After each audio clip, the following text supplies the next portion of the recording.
I welcome you all and all of those watching on Brown's website simulcast and those in the next room for coming to this teach-in by Brown faculty on the crisis in Syria. My name is Beshara Doumani and I'm Director of Middle East Studies here at Brown. I'm also a professor in the History Department and Modern Middle East Studies and a faculty fellow at the Watson Institute.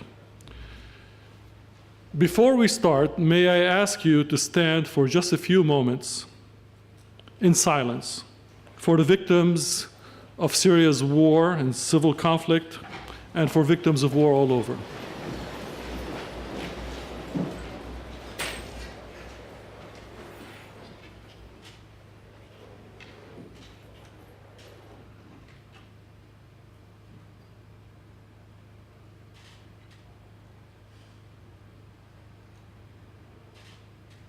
Thank you. After the teach-in, today there'll be a vigil organized by the university in the main green. Those of you who would like to attend the vigil can just simply walk there from this hall. There'll be some candles and some reflection. This is the second year of the Middle East Studies Initiative. Our mission is to make Middle East Studies part of the DNA of Brown University. We had a strong start last year, and we hope that this year will even be bigger. We have new faculty, new programming, including conferences coming up on Syria on November 8th, on US and Iran on December 6th, and a series of events on the 20th anniversary of Oslo with a kickoff by a lecturer from the well-known Hanan Ashrawi, who will give a talk here on September 25th. Check out our websites for these and other details. The crisis in Syria is not a clear-cut situation of right and wrong. Framing the possible and perhaps imminent US intervention and involvement in Syria from either the high moral ground or a purely legal ground as a humanitarian intervention, or framing it from the perspective of maintaining the credibility of the United States as a superpower, do not bring us any closer to understanding this crisis. Missing from these frameworks, which dominate the discussion and in the Congress and in the media, are the voices of the people on the ground in Syria, as well as an understanding of the historical and regional forces that have defined this crisis and that still shape it. To bring us closer to a fuller understanding, we have quick 12 to 15-minute presentations by 4 Brown faculty. Mayssun Succarie will start. She's the Cogut Postdoctoral Fellow in International Humanities and an anthropologist who works on development, culture, and youth in the modern Arab world. She will map out the transformation of the crisis in Syria from an uprising to a civil war to a hyperly inflated international conflict over the past 2 years. I will follow with a quick overview of the historical context for understanding the crisis, especially its colonial and Cold War roots. Elias Muhanna, Assistant Professor of Comparative Literature and a frequent commentator on Middle Eastern politics, will discuss the regional and geopolitical stakes involved. Naoko Shibusawa, Associate Professor of American Studies and History, who teaches courses on US empire, and whose work is really focused on narratives that policymakers draw upon to bolster public support for their policies, something that's really relevant to our teach-in today, will speak about US involvement in this crisis, who gains and who loses from a possible US intervention. I will not reintroduce the speakers. We'll just simply come up to the stage. Each will say his or her bit, and then we will open it to discussion. There'll be a mic on this side and a mic on that side. After the presentations, if you'd like to ask a question or make a comment, all we ask is that you make it brief, whether it's a question or a comment. You can line up behind the mic, and we'll just take them in turns until we finish at 6:30 p.m. or maybe 6:35 because we started late. All right, Mayssun.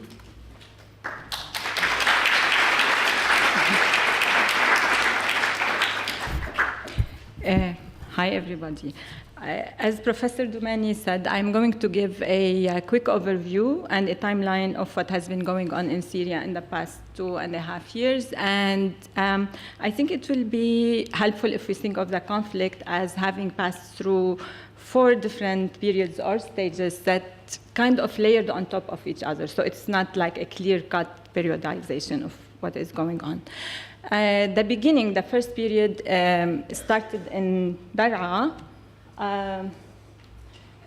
in the south of Syria. It's when teenagers in a school inscribed on the walls for a graffiti calling for the fall of the regime, and inspired by what was going on in the region from Tunisia to Egypt uprisings.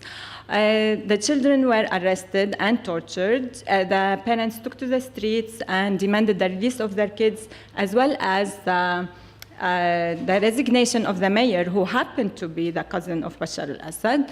The regime refused to bow to the demands. More demonstrations were going on, and they were immediately met with brutal repression. In a bit, during the first months, the demonstrations were in Dar'a, and it's like started to move to its the localities, and then to Homs, Latakia, and to the neighborhood of Damascus. But the major cities of Damascus and Halab stayed a bit out of not active in demonstrating. In the first 5 weeks of the uprising, it's believed that 4 million Syrians participated, and they were mainly students, intellectuals, leftists, and parties from all sorts, which made it into a political uprising. And the demonstrator at the beginning called الشعب السوري ما بينهان, so the Syrian people won't be humiliated. They immediately started to form coordinating communities, which took the organization of the demonstrations, the media, and producing different sort of cultural products for the revolution, for the uprising. The protester demands were, at the beginning, the release of all the political prisoners, the lift of the state of emergency that has lasted for 48 years, and the introduction of a new political law to allow political parties to be formed. No fall of the regime yet. So the regime, of course, refused to bow, and refused to bow to the demands. Instead, they tried to play the minority sectarian card, and so he did a concession for the Kurds, gave nationality for 300,000 Kurds who haven't been Syrian at that time,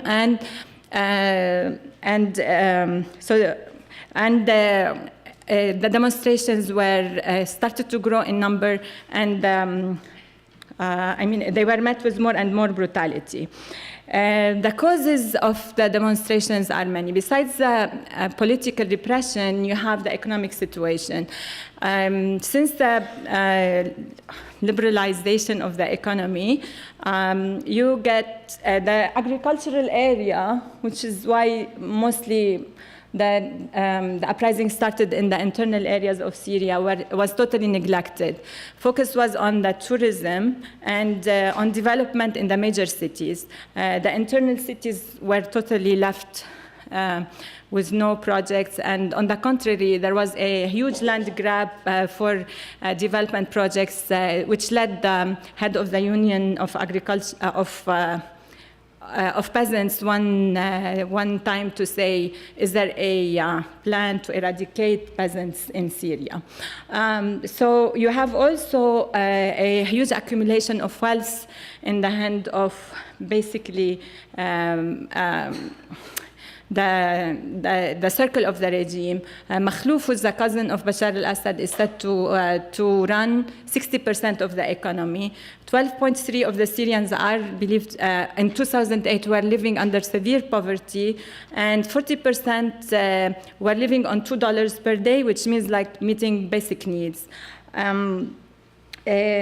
Also, you have the drought in Syria that lasted for 5 years and led to the displacement of 1 million from Al Jazeera, the internal area, to the outskirts of Syria, and they were living in tents with no really state support. As I said, the demonstration kept on going for a while, and even though they were repressed, they were still peaceful. The second period, it was when the militarization of the uprising, and it's believed to have started in August 2011 with the creation, with two major developments. First of all, you have the development of the Free Syrian Army by a defected colonel who fled to Turkey and announced the creation of a Free Syrian Army.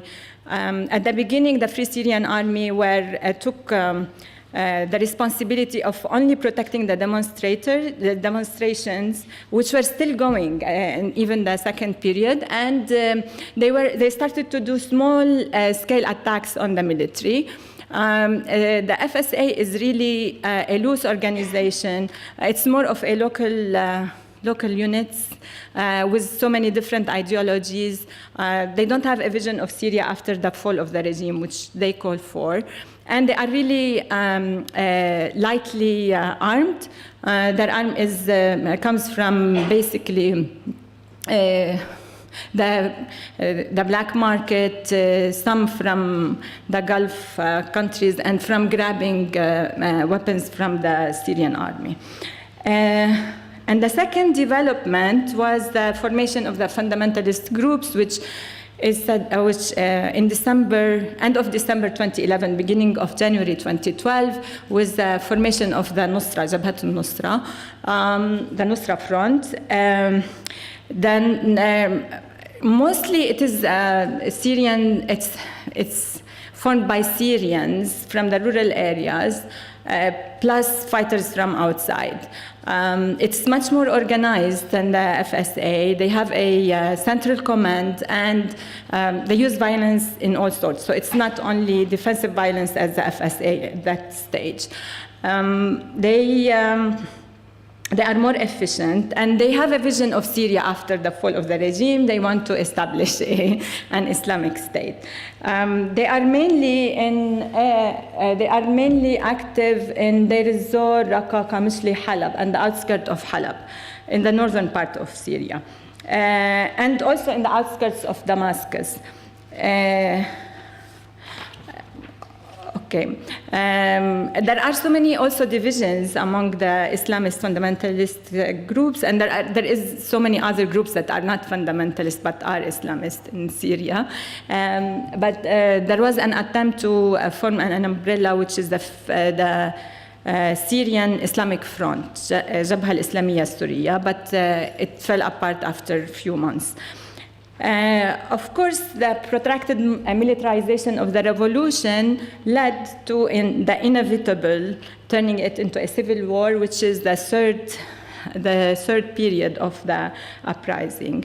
There are three factors that can be counted as leading to this. The first one is, before I go on, I have to say that, the sectarianism in Syria is not the birth of 2012 or 13. Syria has been divided, and I think Professor Doumani is going to touch upon the history geographically along sectarian lines. So it is 75% Sunnis, 10% Alawite, and 10% Christian, 5 minorities.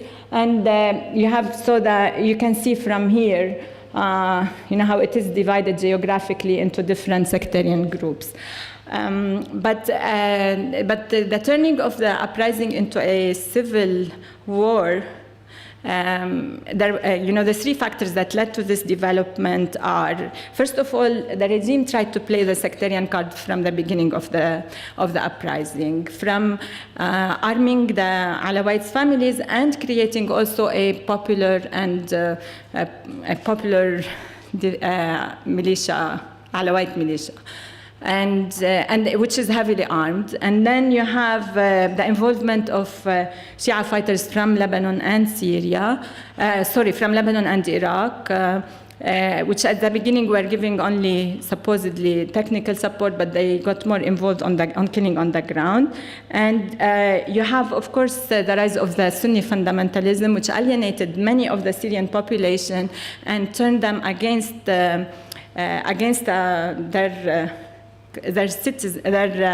country fellows and put them in the lap of the regime.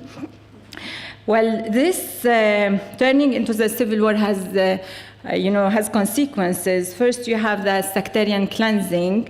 For example, in Homs, the Sunni areas of Al-Khadr, Karm al-Zaytun, and Bab al-Sba' were largely emptied and replaced by Alawites. You have the same thing in Qusayr. The destruction of the city record in the beginning of July of the land registry in Homs has created fear amongst the majority Sunnis and Christians that it is a way to deprive them from their properties. You have the sectarian massacres by the two sides, mostly by the regime, but the fundamentalist has started to really also commit really awful massacres. This takes us to the fourth stage, and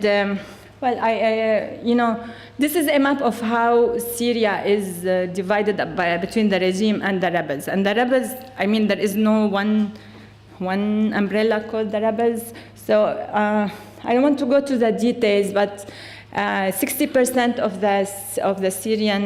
Syria is with the rebels now, and 40% is with the regime. Basically, you have the areas up here. The Kurdish area is independent, and you have this area with the coast is with the regime. So the first stage, which is the internationalization, started with the Ghouta massacre in the beginning of August, or first week of August. The massacre by chemical weapons has led to some sort of a talk of a direct action against the regime. I just want to make sure that the internationalization has been going on. The internationalization of the struggle is not new, and it didn't start with the Ghouta massacre. It has been since the first month, maybe, of the conflict. So you have, for example, the involvement of Russia and Iran in heavily arming the regime and providing it with money in order to keep the economy going. You have the fighters from Iraq and Lebanon, and you have also the Kingdom of Saudi Arabia and Qatar heavy involvement in the struggle through either arming or also funding the Islamist groups and the FSA, and through the creation of the Syrian National Council at first, and then the Syrian coalition. And I have to, it is very important also to remember, and of course you have the USA has been involved since the beginning, Britain, France, in different ways. But I have to mention that also there is a conflict between these different players. I think Professor Elias is going to talk about that. I will end with just the humanitarian conditions. It's believed that almost 100,000 Syrians have died. There is a conflict in statistics. The least is 85,000 and the highest is 110. The UN says it's 100,000. 80% of them are civilians, 20% of them are military.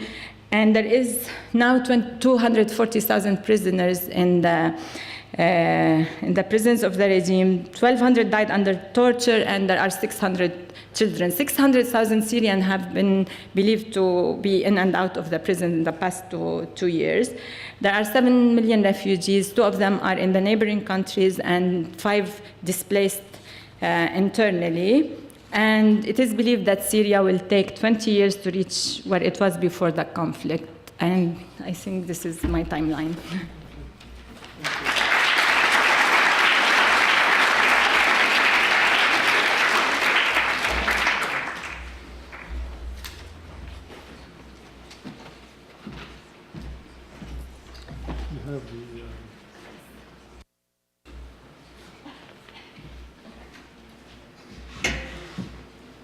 All right, thank you, Mayssun, very much. Yes, it's believed that if Syria's economy grows, if everything stops, peace is here with us tomorrow, and Syria's economy grows by 5% annually, compounded, it'll take 30 years to get back to where it was before the conflict, which is, by the way, the same exact statistic that was given for Iraq after the US invasion of Iraq. If everything stops and the economy blooms, it'll still take them 30 years to get back to the point before the US invasion. So we have, in effect, the destruction of 2 of the most important Arab countries in the region, and Egypt, as you know, all summer long has been teetering on the brink as well. This is truly a major transformation in the history of the region, which is where I come in as a historian to talk about the roots of the conflict. Let me just set the timer, so I'll be as honest with myself as I am with them. All right.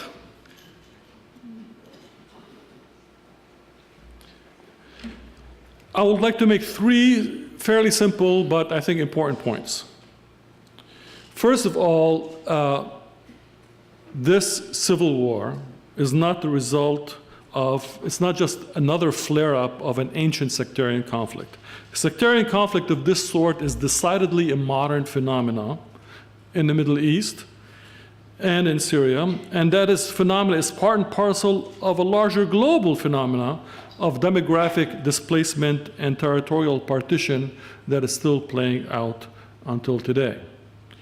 The second point I'd like to make is that the Middle East itself, as a region, is a product of this territorial partition and demographic displacement process. Before World War I, there was no country called Syria. In fact, most countries in the Middle East, if not all of them, did not exist before World War I. They were partitioned out of the Ottoman Empire, and that involved huge amounts of ethnic cleansing and demographic displacement. Syria itself, as well as Lebanon, Palestine, then became Israel, Jordan, etc., are products of a colonial project that took shape largely between World War I and World War II, and a product of the resistance to that project, which took the form of rebellions. There was a rebellion in Egypt in 1919, a major uprising. There was one in Iraq in 1920. There was one in Syria, a huge military uprising for 1925 to 1927. And there was the longest military uprising against British colonial rule in the world at the time, which was the 1936-39 rebellion in Palestine. And what we have today is a product of this dynamic between the two. And it is this dynamic that planted the seeds of conflict in the region in the post-independence period, which largely came after World War II. The third point I'd like to make is that during the 5 decades of the Cold War that followed, the Middle East emerged as a distinct geopolitical region defined for US policymakers and major institutions, as well as in the public imagination, as a space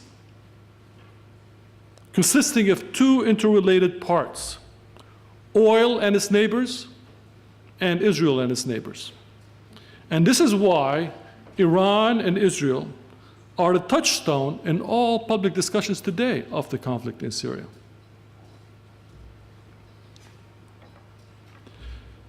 Let me begin with the creation of a new state system in the Middle East, the process of partition and displacement. Syria now, as you can see in the left, was only a small part of the Ottoman Empire. It did not exist as Syria. In fact, it was a number of provinces in the Ottoman Empire. And as you can see, these provinces run north to south. They're not based on the current shape of the countries in the region. They were organized this way, basically in a coastal province that runs north-south and an interior province that runs north-south on the basis not of ethnic, religious, or other considerations, but for fiscal and strategic reasons. This is a multi-ethnic empire that contained many peoples, many languages under its domain. But World War I came about, and the Ottoman Empire was on the losing side. And during the war, Britain, France, and Russia met, and especially Britain and France, and drew up a plan for the partition of the Ottoman Empire. And in this particular case, the Sykes-Picot Agreement of 1916 partitioned the area known as Greater Syria into zones of direct and indirect rule that would result basically in the mandate system of French and British mandates, during which the French and the British formed countries with borders, set up governments, set up militaries, and set up the institutions that would later become the backbone of the future states of the region. Take a look at this zone of indirect French rule. By the way, Turkey was not supposed to exist, but it became Turkey as a result of a war in the early 1920s. At that time, the French thought they would be ruling directly all of this area, including what is today Lebanon, and have an indirect zone in what looks like mostly like Syria, whereas the British wanted to protect their access to India by taking this part as an indirect zone of influence and a direct zone of influence here leading to the Persian Gulf, which is the quickest route to India. And nobody could agree who should take Palestine. Everybody wanted it, so they made it into an international zone. The British would later insist that the port of Haifa, which was the terminus of the oil coming from Iran to the Mediterranean, on which the British Empire depended on for its navy, which was the backbone of its empire, would remain in British territory. Otherwise, the rest of the area would be an international zone. If you look to the right, this is the end result of the mandate system. You have the creation of a state of Palestine, of Lebanon, of Syria, of Iraq, this area under British rule, this area under French rule, and of course, all this area here that was supposed to be under French rule became part of Turkey.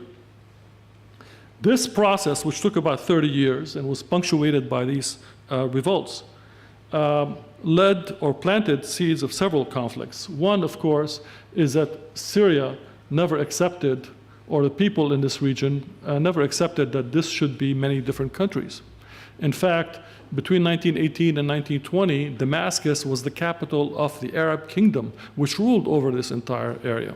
But the French insisted on taking their part of the bargain, and they sent their military and they bombed the government out of Syria, destroying a third of Damascus at the time and imposing French rule. So the relationship between Lebanon, for example, and the Syrian government was such that the Syrian government never accepted that Lebanon, which was carved out of Syria, is an independent country, and they refused to establish an embassy in the country until fairly recently. Another seed of conflict is this region right here, Alexandretta, which was part of Syria, largely an Arab population, but which was ceded unilaterally by the French to Turkey without any Syrian approval. And there was a guerrilla war going on in the 50s and the 60s in that region, and the relationship between Turkey and Syria was fraught with this tension for many decades. Yet another is the disenfranchisement of the Kurdish population, whose ancestral homes are in this entire region in 4 countries, in Turkey, in Syria, in Iraq, and in Iran. And hundreds of thousands of Kurds who lived within the boundaries of Syria were really disenfranchised citizens, and we see the effects of that today. But the most important changes or seeds of conflict that were planted in this period were the attempt by the French to to rule Syria through a divide and conquer policy based on taking advantage of sectarian divisions, electrifying these divisions, turning them into political divisions that would later come to haunt Syria for a very long time. One of their policies, for example, was to encourage minority Alawites, who historically have been the poorest and the most disenfranchised group in this area, to join the military, to set them up against the majority of the population as a way of controlling the majority of the population, and gave them an easy path for social mobility through the officer rank.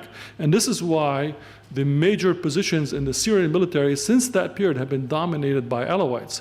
And this is why the Alawites, who were members of the Ba'ath Party, a pan-Arab nationalist party, formed their own secret committee within the military, and eventually in 1963 and especially in 1966 took power through the military of the Syrian state, and then started fighting among themselves. Salah Jadid, who ruled Syria from 66 to 1970, was overthrown by Hafiz al-Assad, the father of Bashar al-Assad, who took over again with another set of Alawite compatriots in what was called the corrective movement at the time.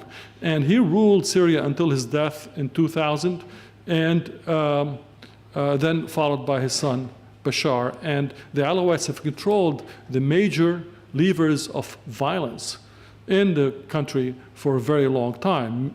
And they were able to rule through a negotiated compromise with a largely Sunni bourgeois class in the cities, especially of Aleppo and Damascus, in which they were given, let's say, the levers of economic power to a certain extent.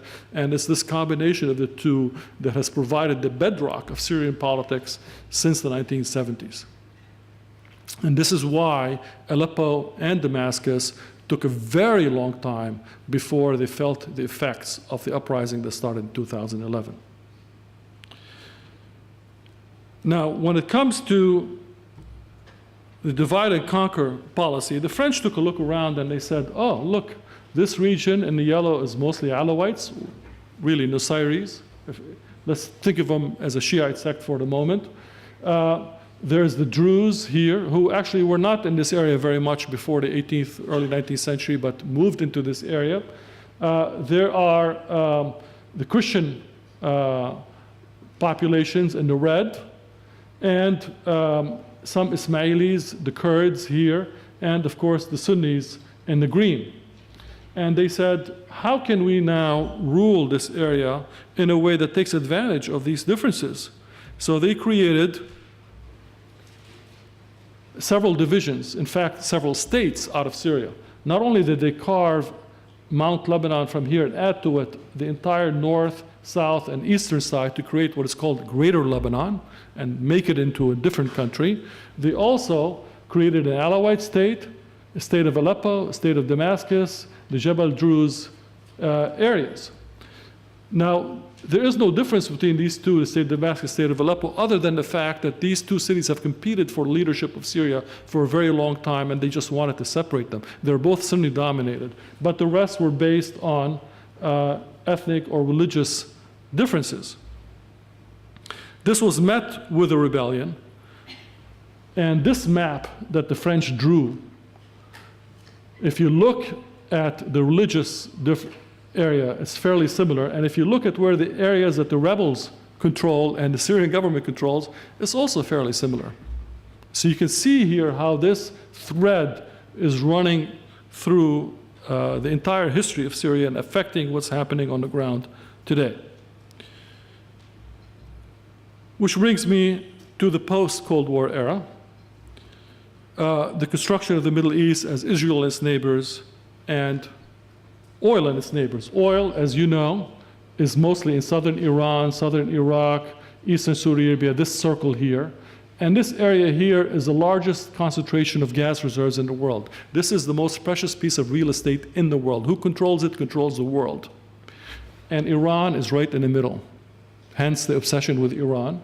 And Iran happens to be the big boy on the block. It's the largest country, has the biggest population, the biggest military, and the most power.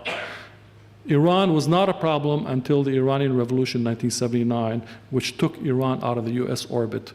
And from 1979 onwards, the United States has become increasingly more militarily involved in the region, to the extent that now there are hundreds of thousands of US military and supporting personnel in the region trying to fill the vacuum that was created by the demise of their friend, the Shah.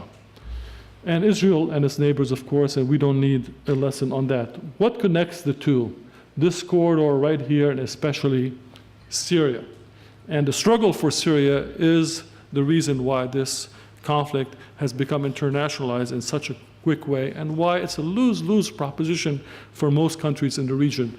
If Syria falls apart, Israel will be threatened. But if Syria falls apart, Lebanon, Jordan, Turkey will be threatened. If Syria falls apart, this entire arrangement could fall apart.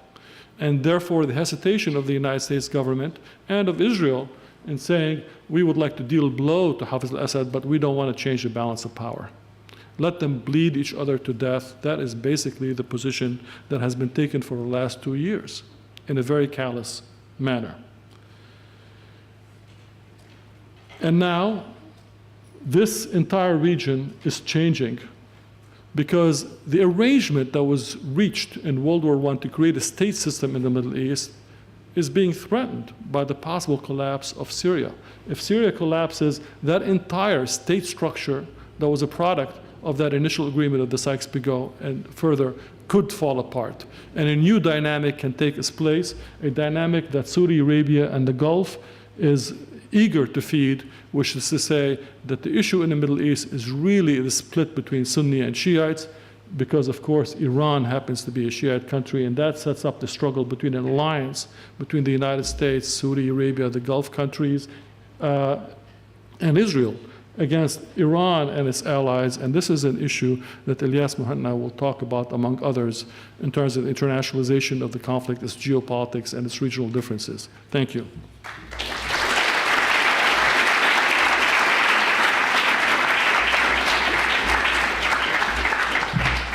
Thank you. Okay, great. Thank you. Okay. Recently, a letter to the editor of the newspaper, the Financial Times, by one K.N. As-Sabah, had this to say about the situation in the Middle East. It was called A Short Guide to the Middle East. Sir, Iran is backing Assad. Gulf states are against Assad. Assad is against Muslim Brotherhood. Muslim Brotherhood and Obama are against General Sisi, but Gulf states are pro-Sisi, which means they are against Muslim Brotherhood. Iran is pro-Hamas, but Hamas is backing Muslim Brotherhood. Obama is backing Muslim Brotherhood, yet Hamas is against the US. Gulf states are pro-US, but Turkey is with Gulf states against Assad, yet Turkey is pro-Muslim Brotherhood against General Sisi, and General Sisi is being backed by the Gulf states. Welcome to the Middle East and have a nice day. This letter summarizes the muddiness of the geostrategic picture in the Middle East today. Round about the time this letter appeared, an Egyptian blogger named the Big Pharaoh produced a flowchart that attempted to depict this complexity.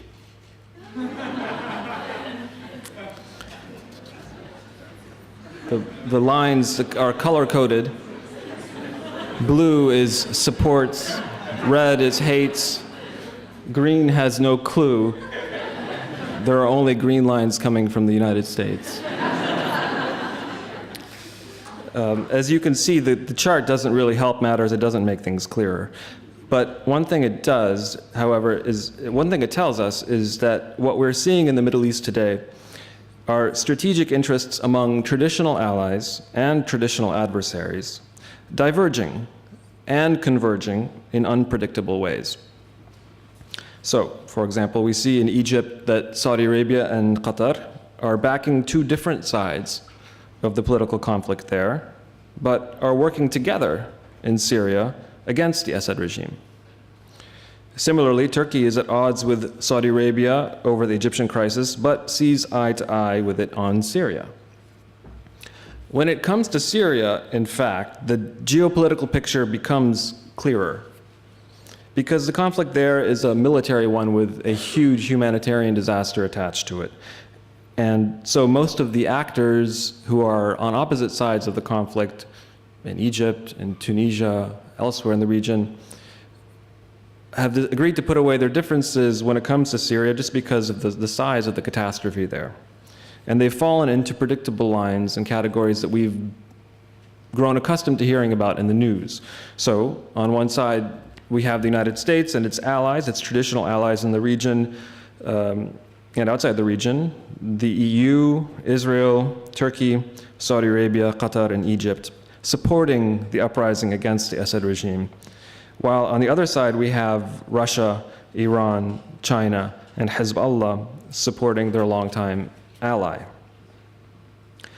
Each one of these powers has a different stake in Syria and a different degree of involvement, ranging from providing humanitarian assistance and intelligence sharing in the case of the European Union, to actually putting boots on the ground and fighting in conflict zones, as is the case of Hezbollah and of various foreign fighters who Mayssun discussed, who are crossing the border in increasing numbers, crossing different borders in increasing numbers, and are supported by many of the Gulf states. And then there's the position of Israel, which has adopted a self-consciously ambivalent posture toward the conflict, preferring to see both sides duke it out and bleed each other down rather than to have an outright victory for either the Assad regime or the rebels. This isn't a conspiracy theory on my part. This is something that is in the op-eds in the Israeli media every day. It's also a view that is shared by many in the US government who are opposed to the Obama administration's tougher line, such as it is in Syria. So the idea is, let's just stay out of this conflict.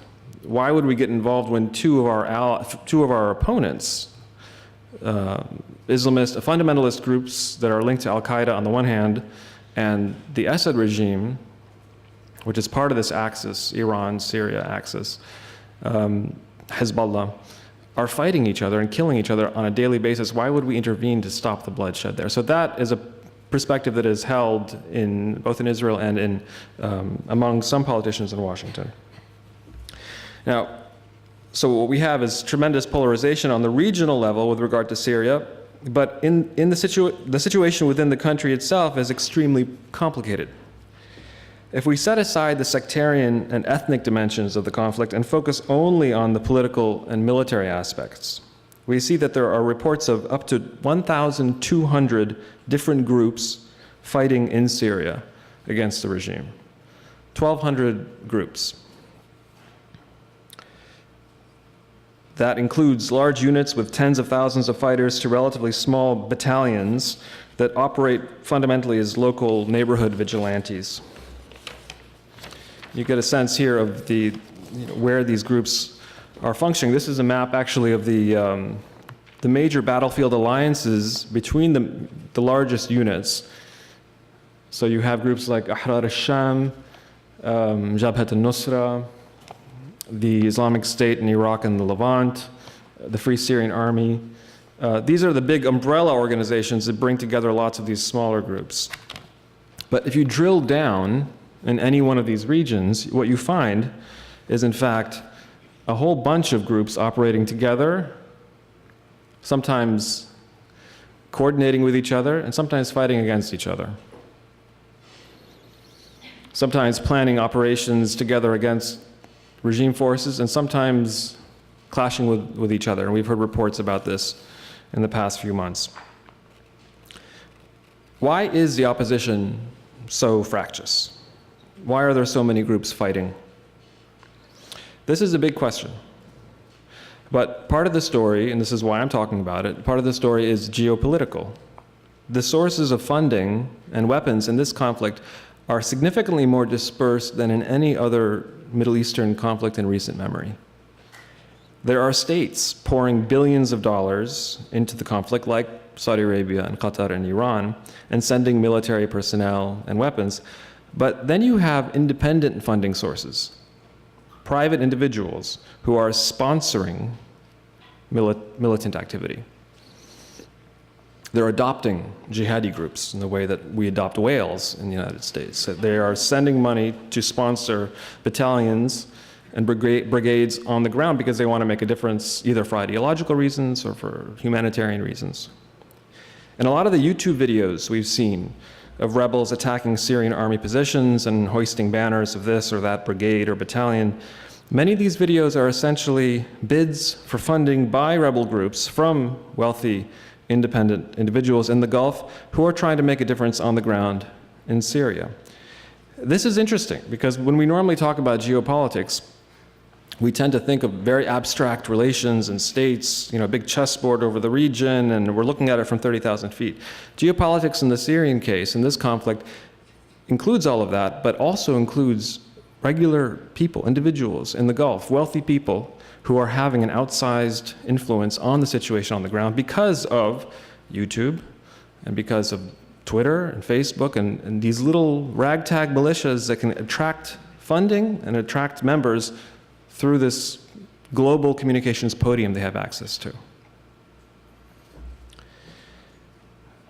And this is partly what has made it so difficult to unify the opposition.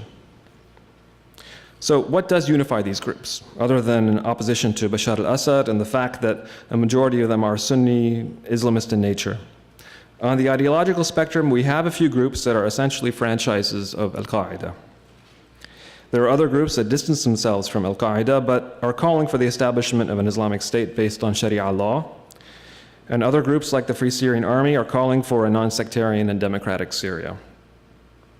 What is the breakdown in the opposition? What are the percentages of rebels who are calling for an Islamic State versus a democratic state? We don't know the answer to that question. That's something we would like to know. That's something that the State Department would like to know. That's a question that is being debated now, the past week or so, in Congress, about they're trying to put a percentage on it. Secretary Kerry said 10 to 15% of the uprising are bad guys. It's a term that never goes away, the bad guys. But we don't know actually what it is because Syria is not a very hospitable place to journalists and to NGOs, so we don't have a sense really of what it looks like. So this question has largely been deferred actually to the post-conflict stage, which is likely to be extremely complicated and messy as well. So looking ahead, how will the geopolitical picture shape the conflict in the next several months? As we've seen today, with the news of Russia's offer to intercede and sponsor an international monitoring agreement over Syria's chemical weapons, the surrounding countries can play a major role and will play a major role in what happens next in Syria. The Syrian crisis is an international crisis, and it needs an international solution. Like the Lebanese civil war that ended with an American, Saudi, Syrian, Iranian-sponsored understanding, the war in Syria will require energetic diplomacy on the part of regional and international actors in order to bring it to an end. But stopping an isolated military strike is one thing. Ending a civil war that has killed over 100,000 people, displaced millions, ravaged the country's economy, and exacerbated sectarian tensions in a region that is already in basically a state of low-intensity sectarian warfare is going to require more than just podium diplomacy. It will require a comprehensive international framework. Unfortunately, because of the volatility of the Middle Eastern regional politics at this moment, there isn't enough stability within the system to establish the foundations for such an agreement. This is the sad reality that Syria faces today. Thanks.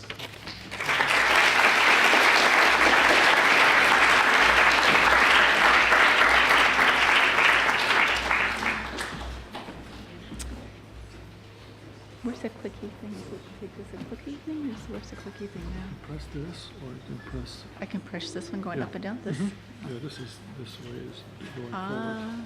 Okay. This is the pointer. So I've already learned so much today. I hope you guys have been as well. And I'm an Americanist, so I'm going to bring us back to this sort of, I apologize, this sort of Americentric sort of view, because that is what I do. And so a bunch of people that I've been talking to have been sort of like comparing Bush and Obama. And for those of us who voted for Obama, we've been sort of surprised.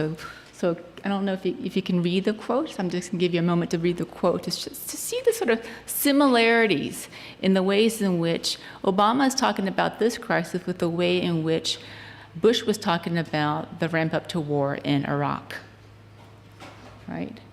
And I know we have some literary scholars in here in the room as well, and as you can see, Obama's even using that kind of Bush phrase, make no mistake, make no mistake. I don't know if you guys remember that, but the fact that Bush said this over and over, and that you see that they're basically kind of saying the same things in many respects. And so the question that a bunch of us have, and maybe you guys have been discussing this as well, is like, how is this possible? How is it that they're saying the same things? This is Obama who was going to be the anti-Bush. This is the way we elected him in. He was going to be hope, right? This is the sort of question that maybe I'm guessing that a bunch of you are also having as well, too. So here's another quote. So, kind of a joke for us historians, but I am a historian, right, in a way. It's a little bit more depressing than I would want it to be, and hopefully maybe we can actually make a difference. But the way that I see things happening right now, I'm going to actually sound a little bit like a political scientist, but there's like these sort of steps that we're going through that seem very familiar to me now, especially in the last decade or so, is that it goes through this sort of process. Number one, we're in this sort of crisis mode, and we have the president and we have the officials announce the fact that we are in crisis, right? Prepping the public for action. And then we're at the stage in which we have this public reaction.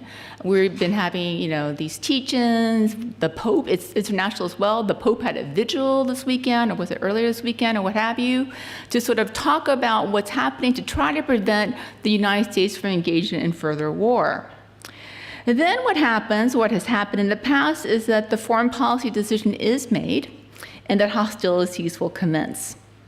Then after that, this is step 4, there is what happens among the Americans is the sort of rallying around the flag effect. That prior to the action, the hostilities, Americans are more willing to debate it. Should we, shouldn't we, should we, shouldn't we? But once the action is made, Americans, many of them tend to rally around the flag. Then what happens after that is how we've seen in the sort of recent wars is that unexpected complications happen, right? We get stuck in circumstances that are beyond our control, and given the presentation we've been given so far today, you can see why. It's such a complex sort of situation. Of course, the United States doesn't really know what it's getting into, cannot, of course, expect to know the unknowns. I'm thinking about the Donald Rumsfeld quote there about the knowns and the unknowns and known unknowns. It's the kind of effect that happens. And then as a result of that, what happens? Thousands die. More thousands. We have 100,000 dead already in Syria, but if hostilities commence in the ways in which it seems like it might, it's only going to bring more death, right? More mayhem, more displacement, more people born with defects. And this is sort of the way has gone, right? So we're at this stage right now of public debate. There's apparently overwhelming public opposition to this strike, right? And Obama has asked for congressional approval. People are saying he's doing that to sort of cover himself a little bit. But he has also indicated, the administration has indicated that they will go ahead and go on anyway, right? Even if they don't get congressional approval. This is what we've heard as well. And so the question is like, why? Why would they do that? I'm sure you guys have this question. Why are they doing that? Well, number one, they can count upon, they probably know this, the rally around the flag effect. This does happen. And number two, they had made a commitment. This is something that we've heard over and over. The red line has been drawn, right? So it's a matter of pride. It becomes a test of leadership. And it seems to hinge on this. This is why we've heard that, this is the defining moment for the Obama administration. This is something that we keep on hearing. And the sad and I don't even know what the word is. The terrible, awful truth about it is that this seems to matter more, right? The way the public discourse is, and perhaps even in the mind of the administration, that whether or not that this is going to be a test of leadership that Obama can live up to seems more important than the fact that thousands and thousands of lives are on the line. And this has happened time and again, As a historian of the Cold War, I can tell you this is precisely what happened during the Vietnam War, when it became a test of leadership, a test of American commitment. For the test of American commitment, how many thousands, hundreds of thousands have died?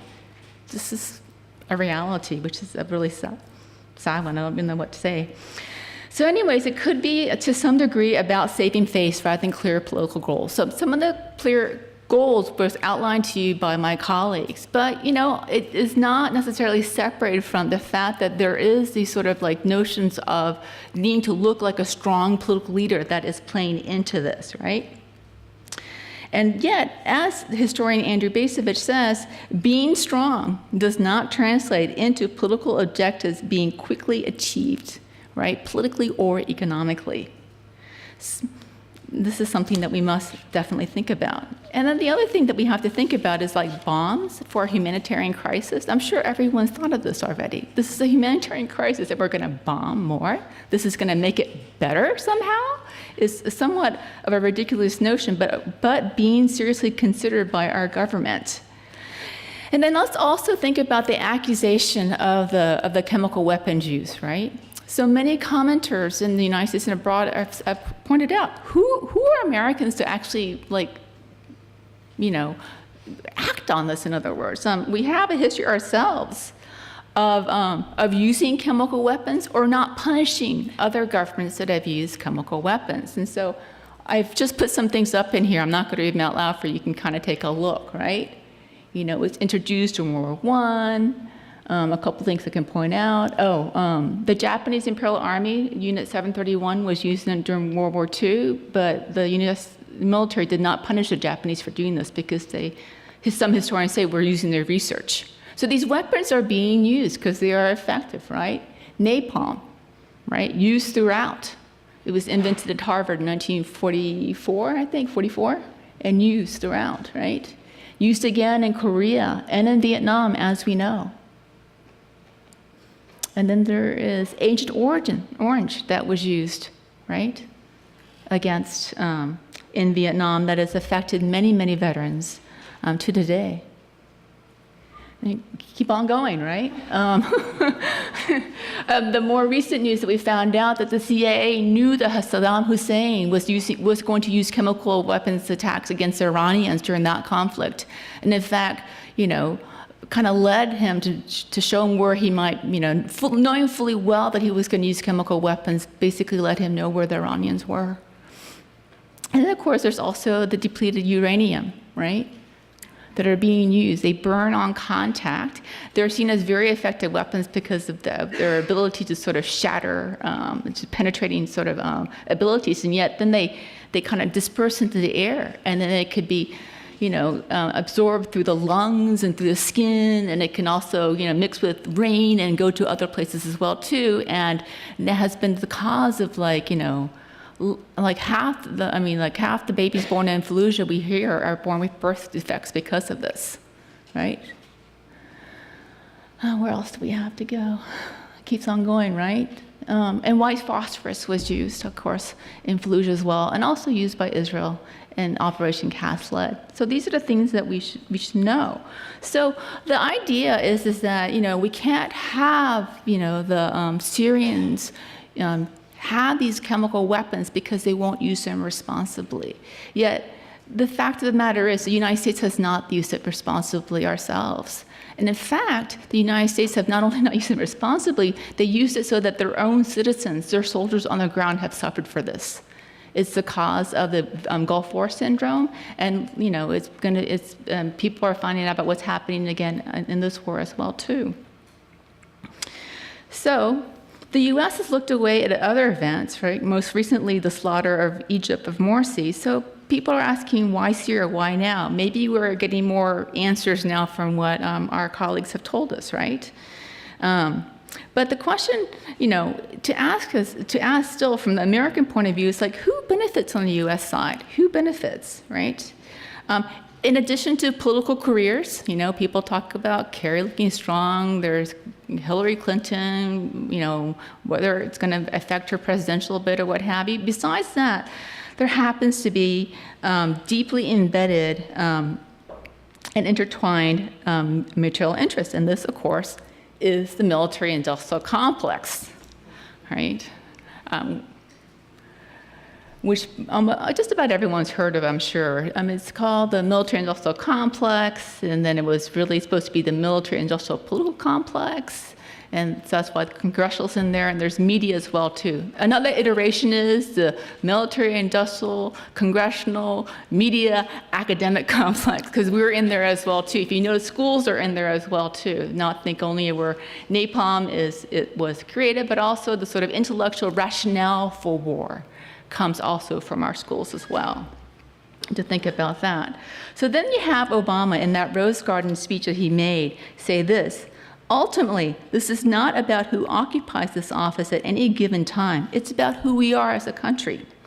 I believe the people's representatives must be invested in what America does abroad. And now is the time to show the world that America keeps its commitments. We do what we say, and we lead with the belief that right makes might, not the other way around, unquote. So there you have it in sort of a nutshell why Obama has not turned out to be that different from Bush. We are embedded in this complex, right? We are in it. So that, I think, is something to consider. And so also to consider is the cost of war in this. So as we know, Kathy Lotson here at the Watson has done this whole big project on costs of war. Another place where you can also look is the National Priorities Project. I don't know if many of you guys know that. It's constantly ticking. This is a frozen screenshot at 5:30 yesterday when I made the slide of where it's going. Think of all the money that's being spent for this too, right? And then also think about our debt. Where's our money going? What has happened to our economy, our debt, and how much of it is being, some of it, you see a lot of it is Bush's tax break, but also the wars. Look at where we were supposed to have been, where we are now, the tax cuts and also the wars. And at the same time, American families, as we know, are struggling. And yet, our productivity increases. We're just not paid as much anymore, right? It's not that Americans are lazy or what have you. We are working harder. We are working working longer hours, right? We are being actually more productive and yet not paid because our rates of our salaries have not matched the rate of inflation. So the question is the really awful thing is that the major portion of our economy is geared towards the production of death and mayhem and not life and sustainability. And the question that we have to ask for those of us, we're all embedded in the military industrial complex, right? Must it be this way? Is this the only alternative we have, right? But a 2009 study by economist Heidi Garrett Peltier showed that dollar for dollar, more middle income and well-paying jobs are created through spending on clean energy, healthcare, and education than on the military. Right? There are other alternatives, in other words. Clean energy creates 50% more good jobs than military spending. Education, as we can tell you, is a labor-intensive process, creates close to 2,500 jobs, paying over $60,000 a year. 2.5 is much more than the military. So the question is, why aren't we doing this? It makes sense, right? Why aren't we doing this? And part of that is yet another sort of thing. It's like, how do we know what we know? How do we know what we know? We can't always be the beneficiaries of having our wonderful colleagues in Middle Eastern Studies tell us and give us, these sort of great, background as what's happening. Because what we have is a media that's being consolidated constantly. All these papers are shutting down, right, throughout the country. We used to have many, many more hundreds of papers that are being cut down. And as a result, what we have is an illusion of choice. And we have basically 6 companies running most of the news that we get. And if some of these companies also, I'm not trying to be a conspiracy theorist here, but if they also, like GE, also have other interests, right? That also affects what we know as well, too. Now, I wish I could sort of and I don't want to just sort of say, oh, we can ignore all the news that's out there, that all corporate media is corrupt or whatever. But I mean, there's good reporting in the New York Times. every once in a while.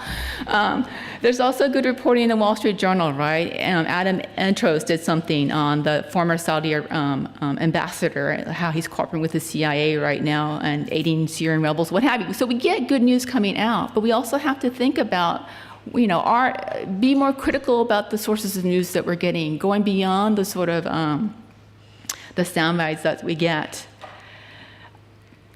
I wish I could end this on a more like sort of uplifting sort of note, but this is where we are. We are kind of like, we are the sort of product of what we know. And so it's really wonderful that we did have this opportunity to have this, I'm sure lots of other you guys are going to speak as well too, to hear from experts from the region, and only if we could have more sort of conversations that really allow us to get a better sense of what's going on. Because as we know, bombs are a really imprecise instrument. And the way, unless something stops, unless something extraordinary happens, I'm sorry to say, I hate to be a pessimist, unless something extraordinary happens, that we're headed down the same sort of route that the United States has been going through for the last 20 years more since the Cold War, actually. Thank you.